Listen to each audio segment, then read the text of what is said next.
Good afternoon, and welcome to Stuck Together, Stuck Apart, where we explore the wonderful human puzzle of how to be free together and free apart at the same time. In the family of humankind, and even within our own families. At the Vermont Center for Family Studies, we're about freedom, family health, and leadership for 25 years.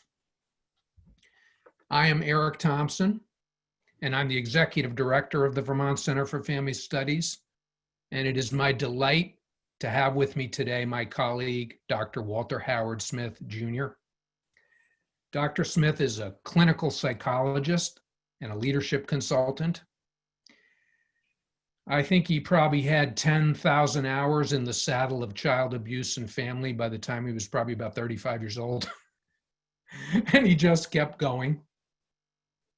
And he's one of those professionals where the career just kept expanding step by step in a very orderly fashion. He retired as a senior public official, the clinical director of the Department of Human Services in Allegheny County, PA, which is where Pittsburgh is. And that organization served 200,000 plus people and had a budget of $800 million annually. And Dr. Smith is a scholar. He wrote an article on child abuse, and you might have noticed I put the quotes up before the meeting started about child abuse, because I think I'm going to say just talk for a minute about Dr. Smith's work on child abuse, because I think it sets an interesting context for the conversation we're going to have about systemic racism and COVID-19. But before I do that, I want to mention now he's doing foundation work. He's on the board of the Casey Family Foundation, still an active clinical psychologist. So I was lucky to meet Dr. Smith when Dr. Ann Bunting, our founder, had him come to Vermont. And Dr. Bunting, she had two sons. And when her sons were in high school, I am told by their friends, credible sources, that her son's friends referred to her as Yoda. And I think that's probably a testament of some sort to the value of Bowen theory that occurred on this planet. And I've always thought Walter had a little bit of Yoda going. So I just want to say a bit about his work on child abuse, and then we'll bring Walter into this conversation. Walter Smith developed step by step, and using Bowen family systems theory as a guide, as a constant touchstone, along with the reality of the difficult situations that he was brave enough to go into and stay in, he developed a radical respect for people with alarming symptoms.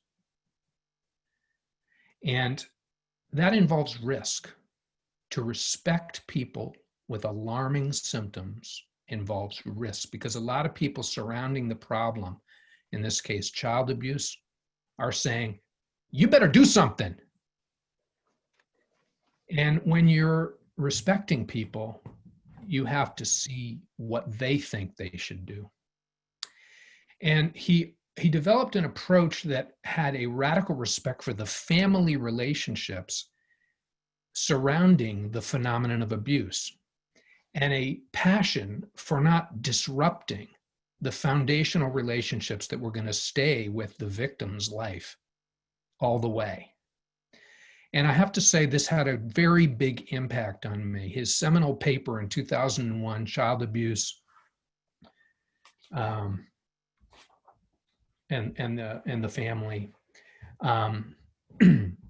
it just impacted me because I worked for 15 years in community mental health, dealing with violent behavior, dangerous behavior, alarm stimulating behavior. And it changed my life to read his paper. The main way it did that was it said to me, Thompson, you can do this. You can respect these people in a radical way. So Walter, welcome. It's great to be here. So good to see you. You know, Dr. Bowen used to think I was L.C. Greenwood, who was a famous Steeler football player. Called me L.C. You damn well better not call me Yoda. Which is worse, Walter? L.C. Greenwood or Yoda? Yoda. Yeah. Oh, I'm off to a great start here. I'm screwing it up right off the bat, Walter. Maybe we can just get it from here to... L.C. Greenwood would be a little bit better than Yoda. I'll put it that way. Okay. Is it okay that I call Dr. Bunting Yoda? Oh, please do. Please. I think it was okay, both of them, actually. Yeah, me too. So thank you for the invitation. It's great to be here, and I'm looking forward to just chatting with you. Yeah. What did you think about how I teed up the connection between child abuse and the subject of systemic racism? Do you see that? What do you think about that link? So I would say both of them to me would be symptoms and would reflect something about the larger emotional process in a society or in a family. What I thought about as a topic for today was seeing beyond the symptom. You know, how does one, you know, my challenge with child abuse was when you're in it and you're working with someone with such a dramatic symptom, it's hard to see the larger emotional process because the symptom is so dramatic. But it's important to see the larger emotional process. I think you end up with more effective clinical hypotheses or designing programs or just being able to talk to a family about something important like that if you can see the bigger process. COVID and systemic racism are pretty emotionally charged symptoms. And, you know, there's larger process, particularly with systemic racism, that we need to start seeing beyond and thinking beyond. It's not to say you ignore it, but you have to watch just seeing it. Well, how do you think beyond it? What's beyond it? Oh, yeah, beyond it is, it's an interesting one. So one of the challenges, of course, is that I'm an African American, and all of my life I've been at the other end of a projection process. And that comes up socially, comes up at many points in my life. I come from a family where my parents prepared me well for how to manage a social projection process around race. I know these days there's a lot of people talk about the conversation that you have with your African-American male teenager, but But I could tell you, in my family, with my grandparents and my parents, there was a constant conversation about, as I was growing up, how do you deal with race? What do you do when you are up against, racism or racial bias? How do you manage it? And I think a lot of that was protective, and I think a lot of that happens in a lot of African American families, particularly given the emotional social projection process. So,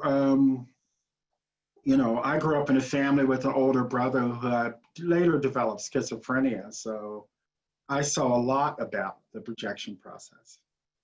I was a little bit on the outside of my family. My brother could cough, and my parents would worry about it. I could walk around with with pneumonia, and they would say, "Oh, he's fine. He'll be okay." So it was just a way they didn't worry about me, but my God, they could focus on him. So there are ways in which, I've really come to understand, both in my practice, but also in my work in my family, this whole idea about what it's like to be under the lens of projected anxiety towards you.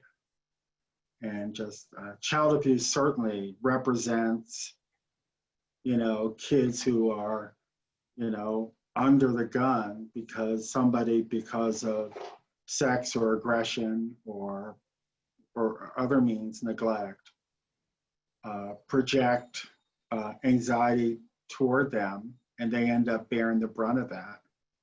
But there's this larger process that has something to do with it. So how do you get beyond it? Well, if you're in the midst of it, how do you figure out how not to take it personally? How do you see it as not being about you when what people are saying is that it's about you? So Interesting. How do you see the larger other aspects of an emotional system that are related to it? I've never seen a family where there's child abuse, where aggression's focused towards the child, of course, and it could be sexual again or physical. Where in some other parts of that family, there's not cut off as a process that's operating. So how do you see the number of different processes, emotional processes, that are part of what we would call the symptom? And so how do you do it? Lots of practice.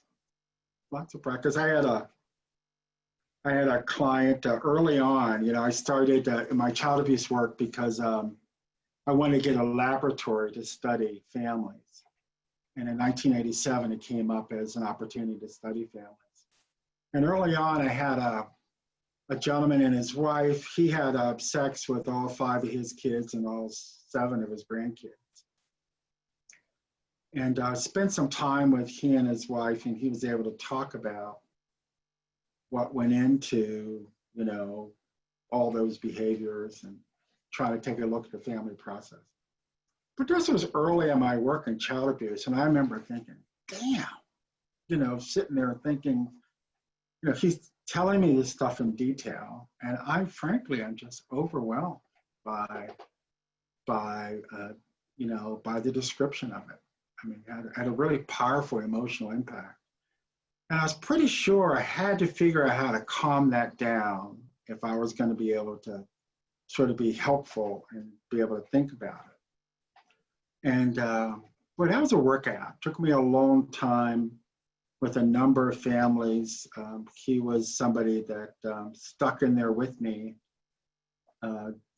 even though I was pretty reactive, until I could figure out how to manage myself in relation to it. At one point, he said to me, "What do you think about me after I tell you all this?" And I said, "I think what you did was awful, but I can hear you. I can hear it. I'm okay." But it took me a long time to figure out how to calm down about a big symptom. I was telling a colleague today who was we were collaborating about some business. And we were talking about the George Floyd killing, the death of George Floyd. Mm-hmm. And I was thinking a lot about the projection process, because that was part of what I've been thinking about because of that issue. And what's tricky about the projection process is, in a lot of families and social situations, projection process can be positive. It's not always negative. And I think overly positive can be as much projection as overly negative. I think we want to take a crack at defining this term, projection process. We have a real wide range of guests with us. We have colleagues from our Bowen network nationally and internationally. We have students of Bowen theory who are new to it. And we also have a lot of people who probably have a friend who knows about Bowen theory, but they're real beginners to it. And one I'll just start it up with, just to say, and then to hear, I don't want to interrupt this story, but this is an interesting thing you're saying, that, and the way I think of it is, it's humans develop a observational bias so that they're seeing something that's it's not fully in touch with reality, and they're actually calming themselves by the way they see this other person. And this can be the negative version of it, a displacement of my anxiety onto that person who's being projected. And it just seems so real that they deserve it, or that's really the way they are. It seems so real when you're stuck into that thing. I would describe it a little bit differently. The way a common description of what I'm speaking about in terms of rejection process comes up where there's conflict in a marriage and the tension develops to some level of tension. And one or both parents begin to worry about a child, and the tension in the marriage seems to calm down. So there's this shifting of focus of anxiety, tension from one relationship to another. And now they can talk about that. That might be a way it shows up behaviorally. They agree about this. They seem to be getting along so much better. Now that they have a common problem. Now that they could sit and talk about their concerns over their child. And we all can get caught in some version of this. And I think you were saying it is a way of managing conflict and tension. It happens a lot in families. It's not intentional. It's not a psychological intrapsychic dynamic as much as it reflects a shift in relationships and patterns of relationship functioning. And that's the way I see it. Mm-hmm. And it can be relatively mild or relatively intense. And it could be relatively acute or relatively chronic. So it does make a difference. But, you look at race. So, I just have thought about the way in which, when you look at so many different factors of human functioning and how you would measure human functioning, just African Americans can show up at higher death rates, higher imprisonment rates, higher involvement with the police, higher involvement with child welfare services. So if you look at, many social systems that are pretty controlling and tend to greatly interfere with people's lives, race shows up as a predictor around disproportionate levels of involvement.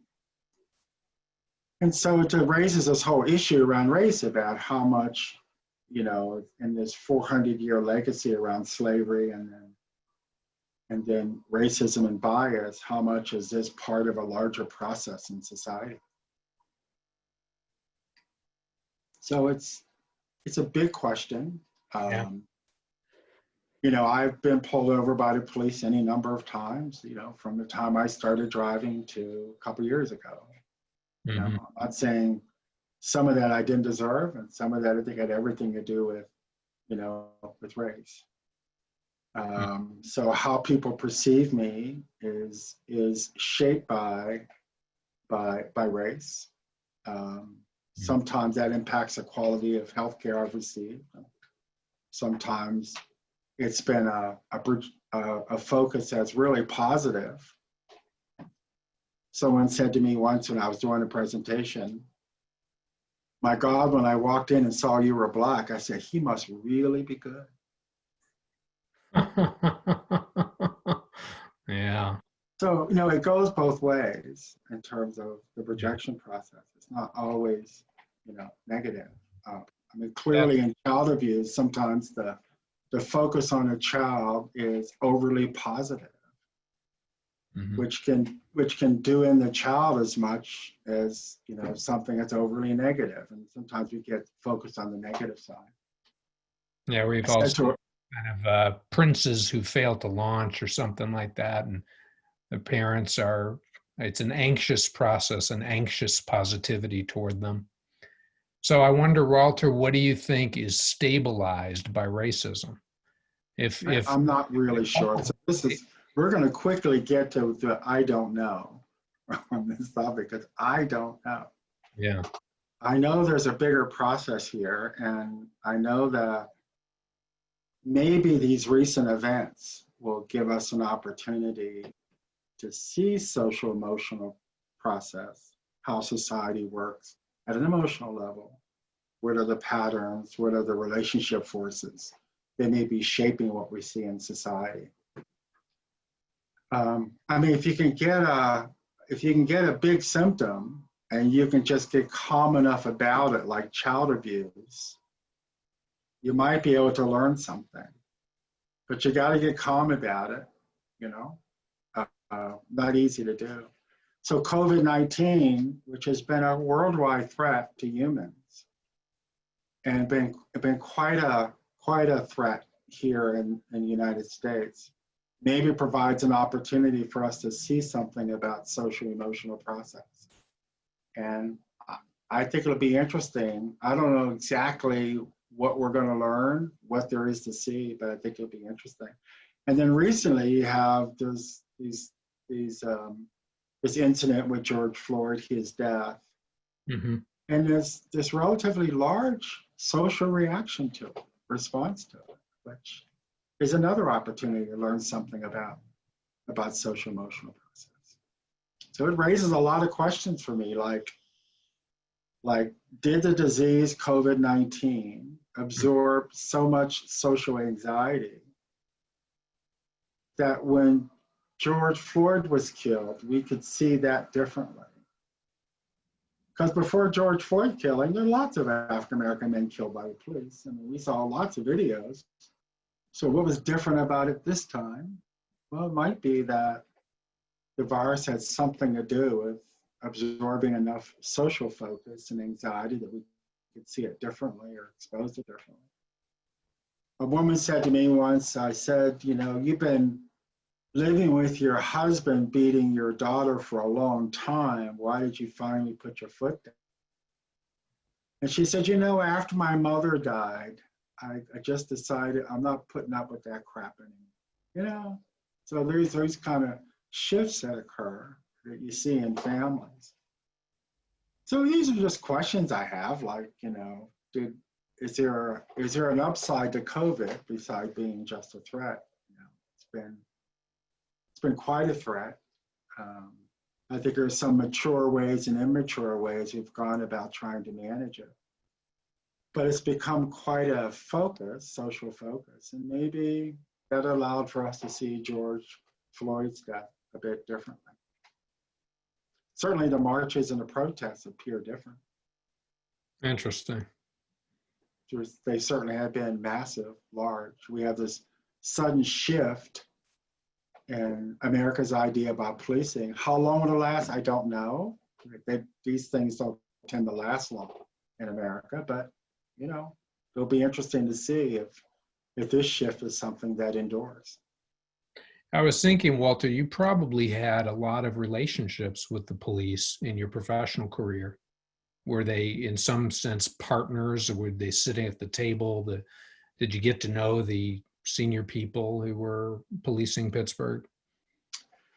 Yeah, I think what I've learned a lot is in the child welfare system is that I would assume is in most of these social systems, like policing, like many other kind of systems, is that you can know individual policemen and not know much about the system of policing. That the two can be really different. Systemic racism to me has to do with the idea that if a child welfare worker goes to work each day and they do their job exactly as they're supposed to, they follow the standards, their principles, and how they make decisions, they engage successfully each family, that worker unwittingly might be sustaining racial bias. That the racial bias is something bigger than just what happens inside people. Hmm. It has something to do with things like policy and practice. It has something to do with the way in which systems implement, care, help. For example, in a child welfare system, we had this policy that if you had an arrest record, you could not be a foster parent. And seemed pretty straightforward, trying to make sure kids were safe by keeping people at arrest records. But it turns out that that a lot more African-American neighborhoods are policed. I think it was Warren Buffett who said, if a policeman follows you for 200 miles, you're getting a ticket. Hmm. So if you put more police into a neighborhood, you're going to get more arrests. And is that a function of the neighborhood, or is that the function of, that you put a focus in on that community? And is it really different than another community? So we had more African-American people who wanted to be foster parents who had a misdemeanor that was 20 years old, who now could not be a foster parent. It was disproportionately affecting the number of African-American people who wanted to be foster parents, which means more African-American kids were left inside the child welfare system. They couldn't get out of the system, like group homes and residential services, to foster families, in part because of around this issue of race and the availability of foster parents. And so they grew up there, and we know that kids that grow up inside the child welfare system do much worse. Right. Than kids who grow into foster care, or kids who even stay in their abusive families. So inadvertently, there was an effort. I mean, a child welfare worker could follow that policy of not accepting a foster parent without any idea or notion that that decision, which is part of policy, has this longer term outcome of being part of a projection process. And I think that's how subtle and big it is. Yeah. That projection process is so sneaky. It's easy for it to remain hidden. In the 1950s, United States was trying to make this decision about building mass transit systems or building highways. We decided to invest our resources in highways, partly shaped by GM, who knew if we built highways, we'd buy more cars. Europe went in a different direction. They built fast trains. But look at the downriver consequences of some of these decisions. So we built highways. Our cities became, more segregated by race, by class. People with the means move to suburbs because as you build highways, people shift and move. So it's interesting the way these kind of policy decisions have these, are part of a larger process and have probably unintentional, but yet serious consequences. I want to mention that if people in the meeting here are having questions that pop up, that you could type them in on the chat and send them to me, and I might ask Walter one of these questions. Also, that I will post the reference for Walter's paper on child abuse. Actually, I'll just do that right now, which I have in here.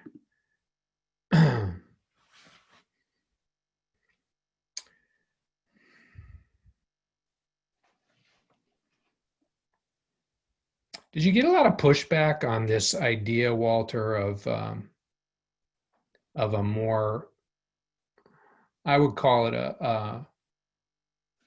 again, I don't know if you agree with this, but a deeply respectful view of the family where abuse shows up as a symptom?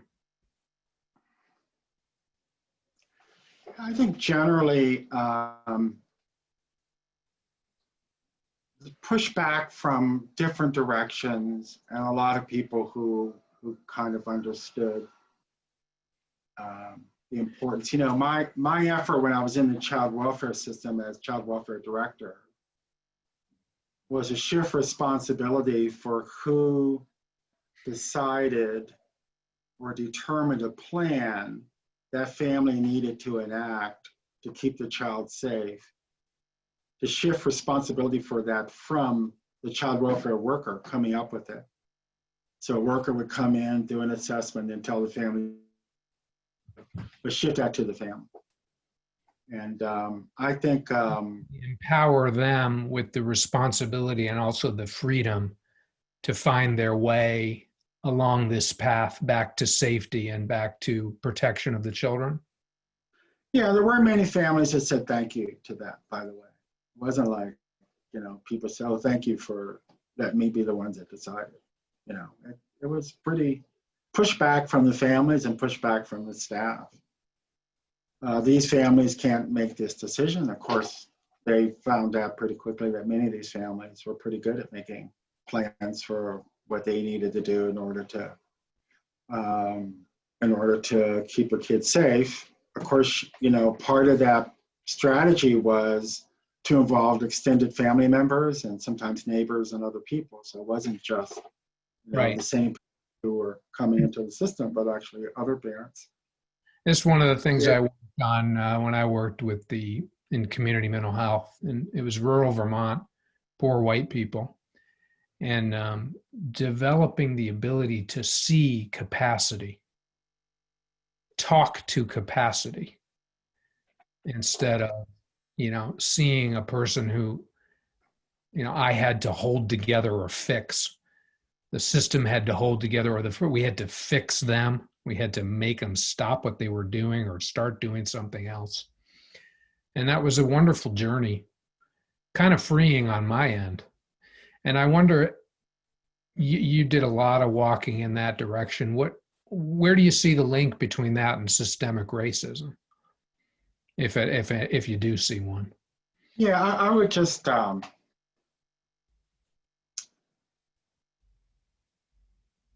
so to some degree, just to go to the numbers, about the African American family child was 3.7 times more likely to be reported than a white child in my county. And then if you look at removal, like when child welfare goes in and removes a child, an African American child was 6.7 times more likely to be removed than a white child. So this disproportionate rates had an enormous impact on the lives of families. So, and I'm assuming you're controlling for the level of the symptom, the level of the danger to the kid, right? Yeah, assume that that's relatively uniform. Child abuse Yeah. in the population doesn't vary much by race or by family income or by education of parents. But when you look at what the child welfare system does, it varies a lot. So some of this has to do with who's reported to the child welfare system. So teachers and hospital staff can put a lot of pressure on the system to do something about this child, this family. They perceive somebody's not safe. They want someone to step in and do something. And a child welfare worker, I think, like the police, could end up carrying the social burden of responsibility of trying to make sure people are safe. And I think that, again, is part of the projection process. Society does a lot of things to make sure that children don't get adequate food and services. Families do a lot of things to make sure their children don't get adequate, food and other kinds of supports. But then when there's a problem, you want the system, the police or the child welfare worker to come in and do something about it. And unfortunately, there's a lot of child welfare workers and child welfare systems that try to carry that water. And it just is a burden that transform the relationship. So you get a child welfare worker who makes a decision about a family because they're angry with the family, because the family's not cooperating. The family's not doing what they're supposed to do. And part of that reflects that person, but part of that reflects the pressure on the child welfare system to do something. Because here's a child that's not safe, and the school is called 6 times. Will you please do something because this kid keeps coming in and the school doesn't know what to do, and the system needs to do something. So I would see that as part of what we're calling the projection process also. And so how is it that the relationship between that and race? We know that across the country, pretty uniformly across the country, African Americans in some jurisdictions, Latino and others, Native Americans and yet others, are many times more likely to be reported for child abuse, for the system to come in and do something. So the child welfare system is a part of this projection process. Alaskan natives are 75 times more likely to be reported than white Alaskan children. So we're talking pretty big numbers in terms of disproportionality. So you have this society that has these systems, police, child welfare, juvenile justice, courts, that seem to be part of this projection process. And I think that's what people are trying to talk about when they say, if you have a domestic violence problem and what you're going to have is a police response, then you're going to get a certain kind of response. And it seems like we do more of that with some people than with others. More people get reported than others. And again, is that part of this larger social projection process? I think it is. I don't understand it, but I think it is. I would assume, and I've always been interested in this, I would assume that if the projection process decreased with African Americans, then that anxiety would shift to other places. I don't think it means that things will just get better. When child abuse stops in families, and child welfare goes in and they stop the child abuse, it's amazing, particularly with sexual abuse, to see how many other symptoms emerge. It's predictable, There's divorce, a perpetrator of sexual abuse becomes suicidal, symptoms erupt with kids. So you stop one symptom and you think, okay, now it's better, but yet things shift and other symptoms emerge. So I'd be interested to see if some of these reforms actually happen, where's the anxiety go in society? I don't think we suddenly have a more mature society because we've improved policing. Walter, I got a question here that I think is an interesting one. Someone asked, I'd be interested in Dr. Smith's comments about the polarized and highly reactive positions with both of these topics. These are very important to talk about, but hard to engage conversations with thoughtfulness. And yeah, with COVID-19, you know, there's a polarized narrative that's getting a lot of attention, you know, sort of more safety focused versus business focused. And obviously around race, there's just a huge polarization. Lots of answers to that, or lots of comments from me about that. It's a great question. I did my work around race and child welfare over the last 5-6 years. And I started in the Bowen Family Systems field 1977. And I would say probably took me from 1977 to well into the mid to late 80s to be able to talk with my parents about polarizing topics. It took me a long time. Maybe I'm slow. But there were a lot of hot topics in my family. It just took me a long time to be able to talk about. And I think talking about race and child welfare was far easier than talking about polarizing topics in my family. Interesting, yeah. Workout was my family, you know. To learn to, that's a great laboratory for polarization leadership, or learning to be in a polarization but not be caught in the polarization. Yeah, I mean, how do you sit with both sides of something? You know, my family after slavery bought land north of Pittsburgh in the woods.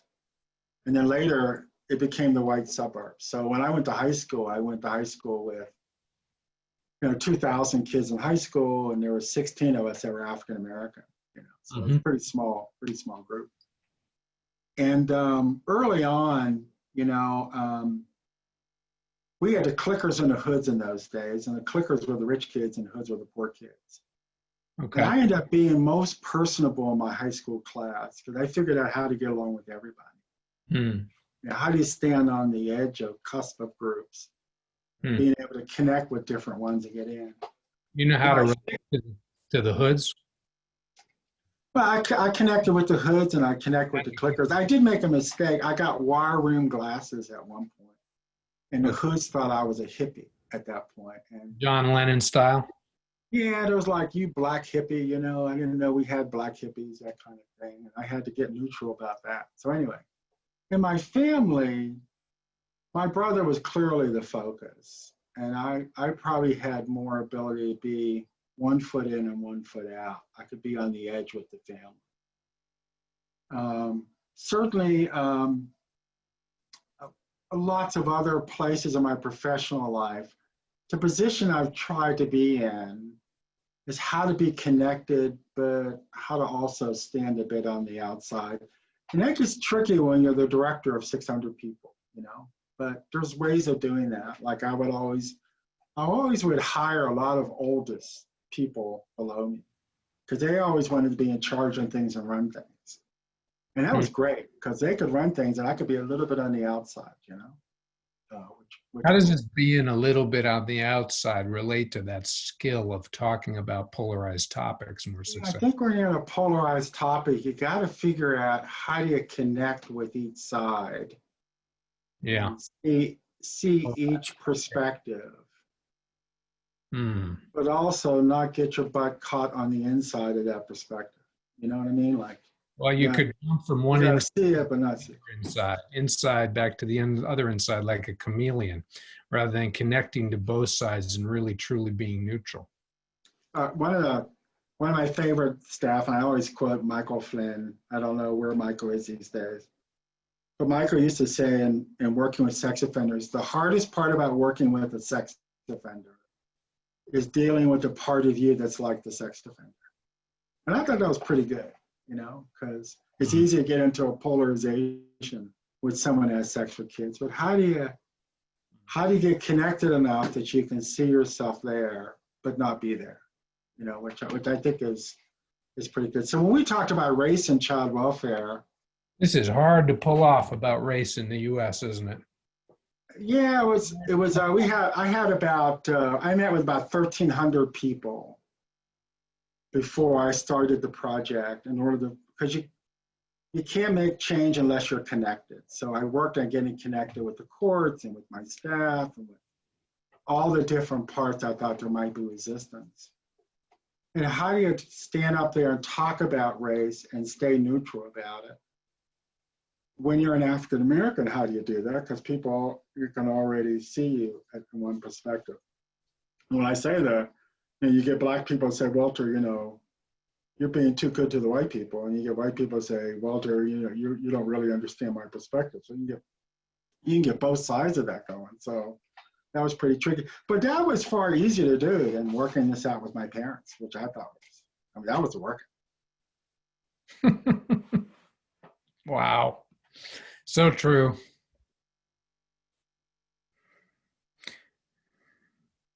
There's another thing I would add to this. I just want to throw in. Oh, go ahead. Yeah. I just want to throw in this idea. I've been talking a lot about this in Pittsburgh, particularly at my foundations, that we got to focus on data if you want to see systemic racism. And I think in the Bowen field, it would be, how do you try to get data, information, facts, so that your thinking is more based on something that's more knowable, tangible, and not so much just on the emotional side of things.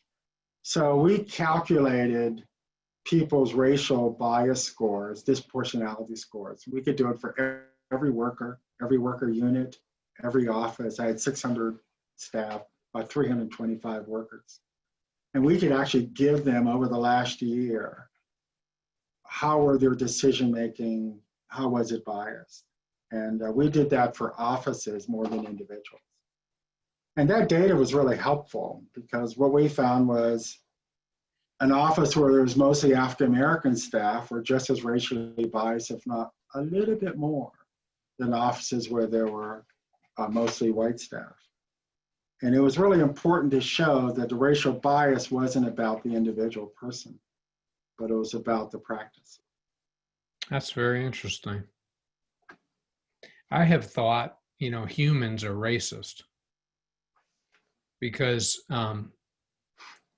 there's this sensitivity to the other that's deeply in us. I was influenced by reading a lot about Jane Goodall and reading a lot of her science on the chimpanzees and how they act. And it's absolutely shocking the way they handle it when a chimp from another valley makes the mistake of crossing over the hill and landing into their area, and how they relate violently very quickly to that other. So that's interesting what you did there and what you thought about that. Yeah, the studies on racism would show that for the average American, Black or white, our responses to race, the negative images, the hundreds of thousands of negative images we get to associate emotion with skin color, really influence our automatic responses. Oh yeah, it's pretty stunning stuff to see, and even at a pretty early age, the influence is there. So I think this idea that, does that make you racist? I would say you can say it that way. I would say, importantly, are people mature enough to manage that? Somebody asked here, can you be neutral about racism? You're either racist or anti-racist.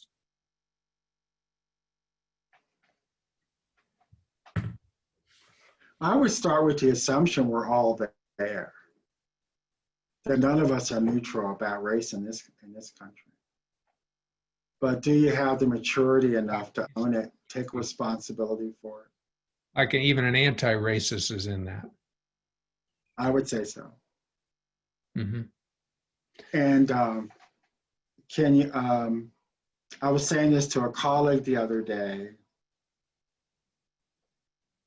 Well, this was a New York Times article, that northern schools are more segregated now than schools were in the South when we tried to integrate schools. And that the idea of, I was talking about my colleague was, in the way that you live your life, how integrated is it? How diverse is it? And it takes an effort in this country to have workplaces that are diverse, and to have live in neighborhoods that are diverse. It's not easy to do. What we call, quote, the better neighborhoods tend to be racially segregated. Churches tend to be racially segregated. Barbershops tend to be segregated. Hairdressers, funeral homes. I mean, it's pretty remarkable how much people live in more homogeneous racial groups than heterogeneous ones. And the people that live in heterogeneous ones sometimes have to make a conscious effort to do that. Walter, have you, so I'm interested in what sociologists call the great crime decline. Is it something you're familiar with? And I wonder what you think about it. My understanding is that there's a lot of data that supports that we're becoming less violent over hundreds of years, but dramatically actually in the last 50 years. That like the per capita murder rate in the US is half what it was in the 70s now. And it's this is an angle on, I've wondered if we might be, one way to look at George Floyd is that I wonder if there's a rise in our refusal to tolerate violence, and that there might be a kind of a tipping point, a positive tipping point, a little bit like Me Too happening right now, partly because of that. Yeah, I would go along with the evidence. I think it's Pickney from Harvard who talks a lot about this, that over many centuries, humans are becoming less violent. But I would generally also go along with the perception that our perception of violence, our idea that we're less safe, is also increasing. Yes, that does seem true to me. And so the subjective side of this would be that we're less safe. And racism would be clearly on the subjective side. And so we could actually be safer, but have emotional reactivity that's increasing, related to safety, and maybe even related to race. And so if you relate it to safety, my guess in America is going to get also related to race. I asked you last year how much progress have we made on racism in America? How are we doing? And I think you said a lot of progress and a lot of ways to go. Yeah, that's about what I would say. I would say this. I would say when I was working with families where there's child abuse, I think the hardest position in one of those families, take a family where there's sexual abuse, would it be the position of the non-abusing parent? I used to say to my staff, which family member has the hardest time taking ownership and responsibility for their part in the process? So the victim understands they were molested and something happened, and it has to sort through, their part in, recovering from that and managing that. The perpetrator has to own their part in that. But that other parent really has a tough time trying to sort through where they are and the emotional process in a family, where maybe your partner, your spouse, your husband had sex with your kid and you didn't know about it, but are you part of that process? And, with my staff, they would say those are the hardest parents to keep in treatment, or the non-abusing parent. And I said to a colleague recently, have you been getting your white people phone calls recently? And my colleague says, oh yeah, but they knew right away what I was talking about. Yeah. And it goes something like this, and these are good people, call me and say, Walter, I am so sorry Right. that this happened with George Floyd. Right. And I would think to myself, my God, I know that you mean well, and you're calling to have empathy for what it must be like for me to go through. But you are a part of this process. Mm. And boy, it must be really hard. And I talk to people about it. It must be really hard for you to see how you're part of this process. And it's not something that's really just about me because I'm Black and George Floyd was Black. But you are as much in this process as I am. And in that way, I think the tougher the position to be in is being white in America. I think being Black in America has its real advantages. So I don't know how people sort of sort through this, but how do you sort of figure out your part in the process? And maybe there's something to do with these protests. I mean, maybe people are stepping up and really wanting to take more personal responsibility and ownership to make the society a little better, a little different. And not just see it as belonging to someone else. I don't know. It looks that way to me. But it's easy in the projection process for people to worry about us when we're all in this. If we get beyond the symptom, there's a larger process that we're all part of.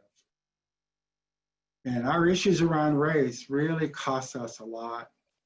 When we changed our racial bias behavior, we saved my child welfare system $10 million a year. And if we look at the drug war, we look at imprisonment, we look at the ways in which race costs us in education, what schools, really educate well kids, which ones don't. Boy, it's a big cost, not just monetarily, but beyond that for all of us. And so it's interesting to put us all in the process. Oh, that's a powerful message, Walter, that I'll think about. I want to mention, as we're winding down, appreciate the time you're giving us, Walter. And I want to mention a few things. I want to mention some upcoming meetings.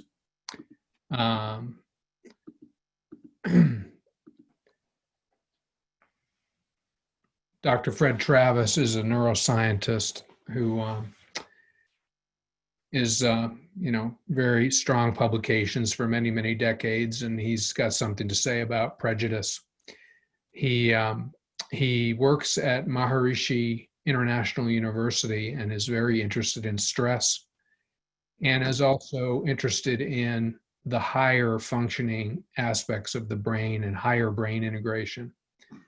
And he's got a particular interest in that. What does a brain that's functioning really well look like? And he's going to come talk to us in July. And then we've got another meeting coming up a few weeks after that with Dr. Carrie Collier, who's the new director of the Bowen Center. She's going to talk to us about parenting. And Walter has agreed to come back in September to talk more. We are going to have some other meetings in this series, the Stuck Together, Stuck Apart series.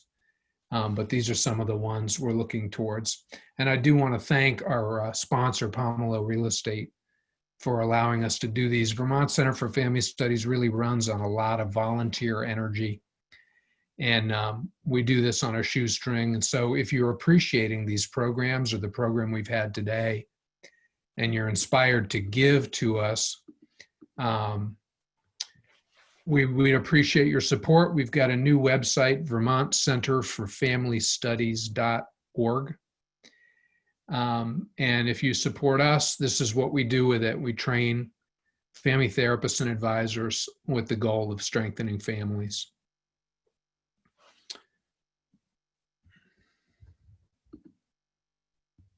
Well, Walter, how bad did we mess it up?